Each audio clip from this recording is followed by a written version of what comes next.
Tengo 3.652 días para debutar en el UFC o abandonar el sueño. Día 156.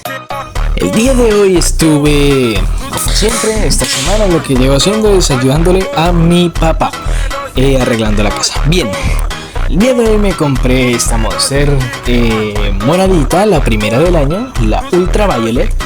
Y pues me puse a entrenar pecho, mi día favorito de la semana, junto con el lunes. Bien. Aquí, como se puede apreciar, estuve haciendo pecho todo el día, en la noche, cuando me quedó tiempo, porque como les comenté, llegué muy tarde a la casa. Estos días no he podido subir los videos a tiempo, pero de que los subo todos, sí o sí al final de la semana. Entonces, pues era para comentarles esta situación. Ya a partir después del domingo, cuando ya vuelva a mi rutina habitual, volveré a seguir subiendo los videos con normalidad. Muchas gracias.